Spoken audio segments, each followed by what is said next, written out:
holidays, it may have to spend a few days because it is the holidays and they may be closed depending on what day it is. So that's another Yep. consideration. It's going to stress you out, stress the dog out, and stress your pocketbook out because you're going to have to pay. Exactly. And I think Christmas is on a Friday this year. So I mean, Mm, I can see already the potential that you may not be able to get your dog out until Monday. yeah. Um, so that's could be very costly. And unfortunately, there may be some dogs that do not get picked up for that very reason because it's going to cost too much, and then people just aren't going to be able to afford it. Yeah, which And is that's very a really sad. sad situation, but it Mm, happens all too frequently. Yep. yeah. And one thing I want to talk about, because this just happened recently, is this little dog had on a electric fence collar, and I talked with a woman on the phone after the dog was found. I mean, she was crying, she was so happy, but I said you really should get, uh, put another tag on because number one, she didn't realize if that dog went outside the perimeter, it might not come back because it's afraid to get jolted. So that's one thing to Right. keep in mind. And number two, she said, well, we don't want to put another tag on because that's too many collars, it's too much noise. And I said, okay, then take a Sharpie and write very clearly your phone number on that collar that it's wearing. And Hmm. she was like, oh my gosh, I never thought of that. That's such a simple idea. And yes, it is such a simple idea. If you don't have time to, with all the stuff going on right now, to go out and Yeah. get an ID tag, just get a Sharpie and write your phone number on the dog's collar, but write it, make sure you can read it. That's the key. Yeah. You got to use good Yeah. handwriting. So but Exactly. it could save you money and get your dog home in no time and so much less stress on you and your pet. Yep. Yep. That is such a good point.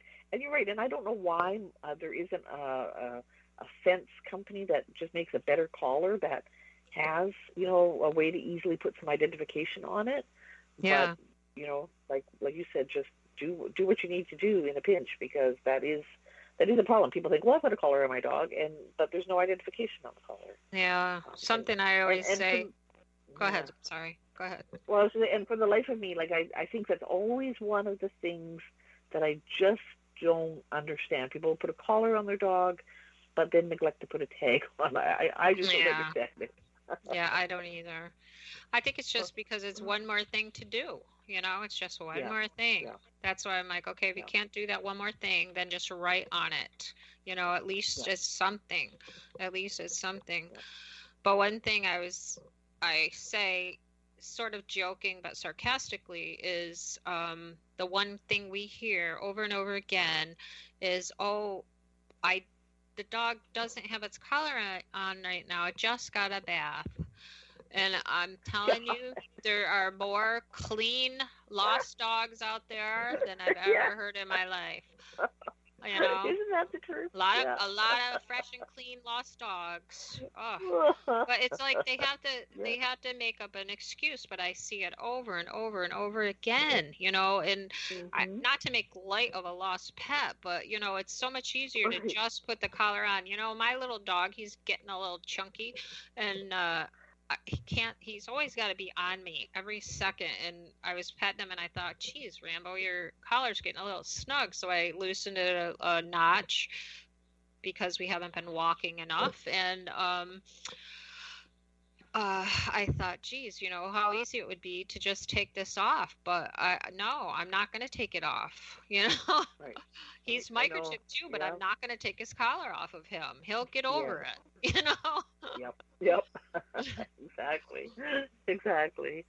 Oh, yeah. Or the there's something about like the way some dogs' hair lays, and some people don't like that it Mm, makes a little indentation around their neck. yeah, Long time collar use. But again, I don't get that. It's like, but it's so worth it. It is yeah. so worth it to It keep the is. I collar mean, on with it's a tags matter of on. getting your pet home like right away or not, Yes. you know? Yes. And Yes. especially And like, even oh, go ahead, sorry. yeah, go. No, no, go ahead. Oh, I was just going to say in While our county where we don't have after hours in one of our counties, we don't have after hours animal control. So not only do we run into the problem of, finding a pet if somebody can't keep it, what do you do with it? But, right, then we're trying to scramble, can somebody hold on to this pet and whatever? And it's so stressful, you know, it's just so much simpler that put the collar on, put the tag on, yes, the please. tags on, yes, yes. And don't you find that even if the dog is shy and then it ends up being hard to catch, just the fact that it has a collar on and some ID tags that other people can see, and I know it's not, it doesn't really mean that a dog without a collar is any less loved, but Right. it just makes people sit up and take notice more if the Mm, dog has a collar and tags. right. So Right. even if they can't catch it to see the tags, they will be much more likely to become engaged in the whole thing and report the sighting. And they'll say things like, "Oh, it's got to be somebody's loved pet, because Mm, it's got a collar and tags on." yep. Um, so it just generates more goodwill and attention when the Yeah. dog has a collar and tags on. Yeah, yeah, I think so too because it's interesting, the words dumped and abandoned you hear if it doesn't have that on, but Hmm. if it does have it on, then oh yeah, it's somebody's pet. If you see a loose dog, Right. um, and that's another pet peeve, but that's another story. Yes. Yeah. But Yeah. uh, Uh, so, so all right, we got about 4 minutes left to just quickly we could talk about a couple of the little things, but I think before we run out our time, one important thing to mention, because it is a priority in this, is know where your nearest vet is if you do need it. That's a really important yeah. thing because a lot of people don't. And I love, love, love your idea of making that contact in your phone with the nearest, with your dog's microchip number, his rabies information, his vet information, anything that is about your dog that you're going to need in an emergency, and a picture, a good picture of him, a good picture of you to have ready in case of something happens over the holidays. Yes. Absolutely. Now it never hurts to be prepared because when the Yeah. worst happens, you will be in a panic, and we deal with that with people every day. Yes. Um, that in a normal times they would have been calm and cool and collected, but they're in a panic, and it's just so much easier if they have everything prepared beforehand. Right. Right. Um, Yeah. And so many people are like, I don't know where the microchip information is. How do I get it? Where is it? Da, da, yeah, da. So you have time. You have time to think about yes, it, and yes, and take care of these things.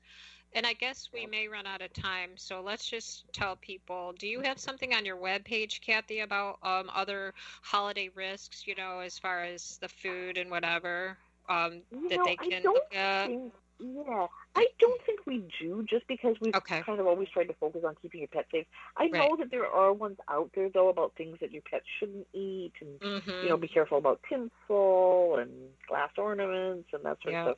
But I'm going to say it's probably like maybe with the ASPCA or something, Yeah, I did a or maybe quick one of, search and there are tons of them. There's tons of them. So okay, people yeah, should take yeah, the time to just search pet safety over the holidays because we ran out of time to talk about it. But there are lists and lists of foods and everything to, specifically chocolate.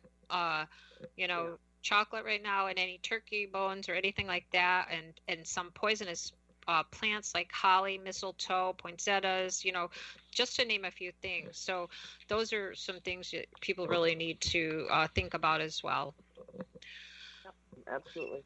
So, Kathy, why don't you tell everyone how to find your webpage because it has so many good stories and tips and information about how to deal with a lost pet or what to do if you find one.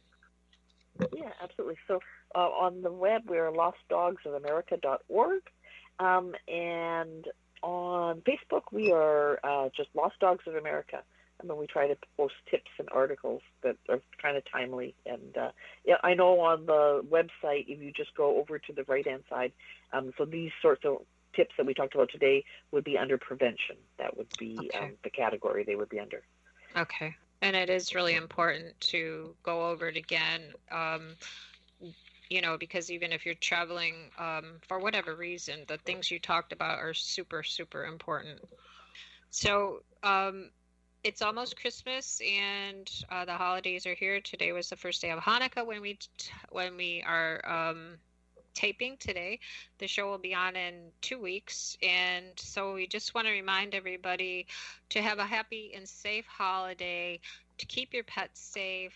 And Kathy will be with me next week, and we're going to go over some of our favorite tips and stories. So thanks for being with me, Kathy. Yeah, thank you. Okay, everybody. So remember that a lost pet can't tell anyone where it lives. So please be sure they are microchipped and wearing their ID tags. And if it is chipped, be sure that chip is registered and up to date. Thanks for joining us today. Happy holidays. And until next time, take care and keep your